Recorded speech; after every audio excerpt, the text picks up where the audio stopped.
Chapter 7, Ghost Story. Jack bounced in the saddle. He felt the cool night wind against his face. He couldn't tell where they were going, but he trusted Dusty to follow the others. Finally, Dusty caught up with the herd as they began to slow down. Jack snapped his reins. Dusty came up beside Slim and Annie. "Howdy," said Slim. "Howdy," said Jack. "Howdy," said Annie. "Are you okay?" Jack pushed his glasses into place. "Yup," he said. "You?" "Yup," she said. "That was some good riding, Shorty," said Slim.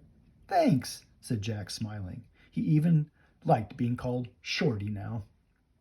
"Where are we headed, boss?" Jack asked Slim. "Blue Canyon," said Slim. "Okay with you?" "Yup," said Jack. "This way," said Slim. He slapped his horse, and they all speeded up again. Slim steered the herd to the left. Soon he led them through a deep, narrow pass. Finally, they came to a boxy, open space surrounded by walls of rock and lit by moonlight. "We'll corral the Mustangs here in Blue Canyon," Slim said. He got off his horse. He helped Jack down. Annie slipped off Sunset.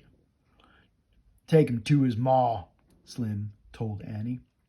Annie led Sunset to the mare. In the moonlight, the two Mustangs rubbed against each other and neighed.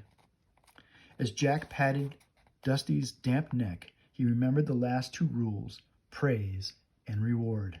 "Thanks," he whispered to Dusty. "You were great. You were super great." Slim unsaddled Dusty, then handed Jack his saddlebags. "Take those over to that grassy spot. We'll camp there," he said. As Jack carried the saddlebags, his boots felt stiff and tight, but his legs were sore and wobbly. But he didn't mind. He threw down the saddlebags and his backpack, then he flopped himself down. He was very tired. Annie joined him. "They seem so happy to be free and together again," she said, gazing at the moonlit Mustangs. "Yup," said Jack. He lay back, using his backpack as a pillow. He looked up at the stars. "If we just had the answer to the riddle, everything would be perfect," he said. "Yup," said Annie. "Hey, Slim," he called. I have a question for you." "Shoot," said Slim. "Do you know the answer to this riddle?" Jack asked. "Out of the blue, my lonely voice calls out to you. Who am I? Am I?" Slim was silent for a moment. Then he said, "Sorry, Shorty, don't know that one." Jack's heart sank. "That's okay," he said. "We don't either." "I have a question too," said Annie. "Why does the piano in the hotel play by itself?" "I do know the answer to that one," said Slim. "Well, what is it?" said Annie. "It's Lonesome Luke," said Slim. "He's a ghost of a cowboy who wanders the prairie."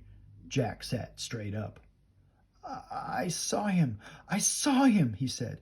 "I just remembered. He scared the rustlers. If he hadn't come, I never would have gotten away." "Oh, yeah?" Slim chuckled. "Well, lucky for us, Lonesome Luke sometimes likes to help folks out." Slim threw his saddle down next to Jack and Annie and sat against it. "Years ago, Lonesome Luke had a gal who he was just crazy about," said Slim. "She couldn't take the Wild West, though, so she went back east." "What happened then?" asked Jack. "Luke went loco. Every night he'd show up at the hotel and play the piano. He played Red River Valley over and over. Then, one night, he just vanished into the prairie, was never seen alive again. His bones were found a year later, but folks say his ghost returns to the hotel piano to play Red River Valley. It goes like this." Slim took out a harmonica. He began to play a song. It was the same song Jack and Annie had heard in the hotel. Jack lay back and listened to the lonesome tune. A coyote howled in the distance. The horses stirred in the dark. "I better take some notes," thought Jack. But he didn't write a word before he fell asleep. He didn't even take off his boots.